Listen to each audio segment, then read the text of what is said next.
So in this video, we're going to have a look at one of the guiding principles of scalable strength. And as it's the first one, just a quick introduction to them. So when you actually look quite closely at the difference between, the successful companies, those that appear to endure, those that appear to be highly resilient and just go from strength to strength, and, those that maybe struggle, stagnate or even fail to scale, or even, succumb to a spiral of decline over time.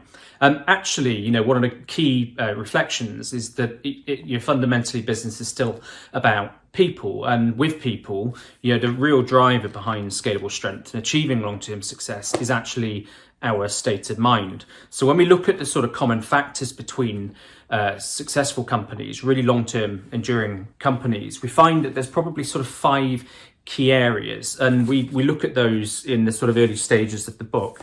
And those 5 principles are: it starts and ends with you, which is very much about the responsibility and the awareness of roles that people sort of take on within business, regardless of their position or level. The second is playing a long game and really having that sort of vision, that discipline and rigor to be able to, pursue a strategy and not let those little sort of, bumps in the road sort of knock you off course or seed doubt at all. The third is around favouring facts over emotion. And while emotion, we have to respect, plays a really vital role in things like passion. Actually, in terms of how we make our decisions and in terms of how we assess performance and things, facts is, something that we can't argue with and something that successful businesses really rely upon.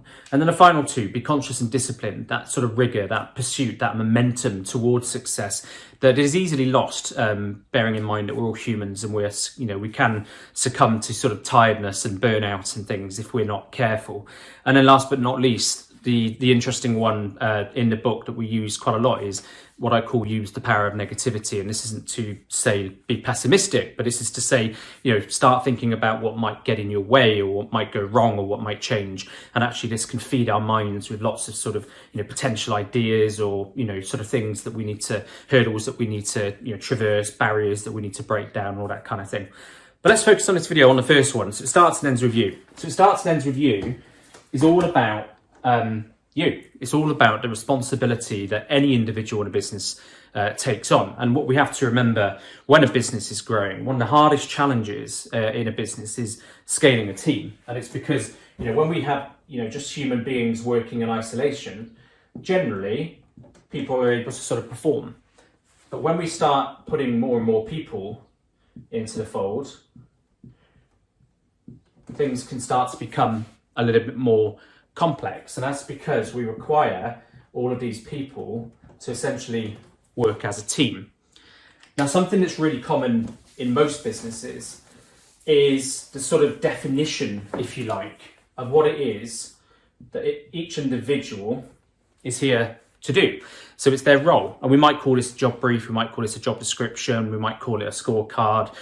We intertwine a set of personal goals and these type of things. But actually what we're doing there is we're only focusing on what we call the vertical. We're only focusing on one element of their job, and we're discouraging a focus on, the broader role that they play within the success or not of a business. So the way that we sort of refer to this in the book is the wearing of 2 hats. So hat 1 is very much about that vertical. So this individual has a functional responsibility. Say, for example, they're a software developer or they're a marketing manager, or, there's someone that, works with customers sort of day in, day out.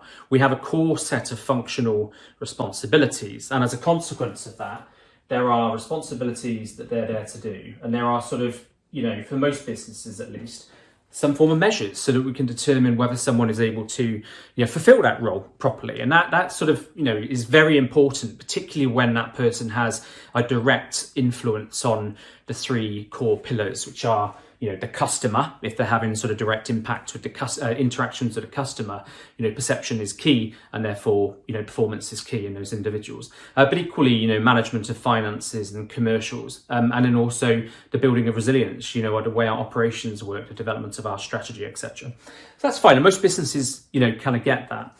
But actually what is missed quite often is that there is a second hat. And that second hat is actually what we call the horizontal. And this is to reflect that there are a whole bunch of other people that will influence this person. they will influence the ability of that person to do a great job. You know, for example, you know, a supply chain team working closely with a logistics team, those two people or those two groups or those two functions play a very important role in the ability of each function to perform, to ultimately succeed, and for the business as a whole to be successful. But equally, this person here has a direct impact on other people as well. And in the second hat, thinking about the horizontal responsibilities people play, actually we need to think about two things really clearly. One, how can we increase the support between people and between functions? So how can we get these people to do a better job of supporting this person in the delivery of their core role? And secondly, how can this person support these individuals in the delivery of their roles? And that sometimes comes down to just things like giving time for conversation, debate, you know, participating in things that maybe isn't directly part of their role, but actually their opinion might matter, you know, supporting them, mentoring them, providing resources, that type of thing. But actually taking into account the fifth thing as well, use the power of negativity. One thing that is important actually is kind of cross challenge, and actually is part of this culture of healthy conflict, which is so endemic within highly successful companies, is the inviting of healthy conflict, and actually the ability for this person here to maybe challenge their colleagues regardless of level, but also to accept and invite challenge to come back. Because actually the more eyes and ears we have on a particular thing, a problem, an issue, an opportunity, the more likely we are to ultimately come to a decision that is going to drive some form of benefit.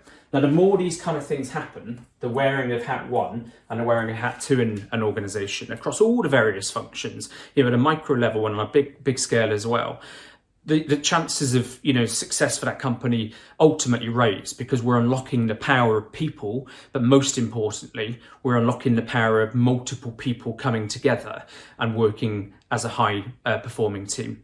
So that's what It Starts and Ends With You is all about. It's remembering that each individual plays a really vital role within the success of a business. Now, the first thing is understanding what their hat one responsibility is. What is the direct role that they play in the success of that business, and how is it measured? And making sure that, you know, we're proud, each and every one of us, of the role that we play in an overarching business or a strategy or a project or whatever it will be. But then not neglecting this hat two. What role do each and every single one of us, regardless of our position in the company and our level, play in influencing and supporting and challenging the horizontal, and in allowing more and more people, more and more teams, and ultimately the whole business to be more successful over time?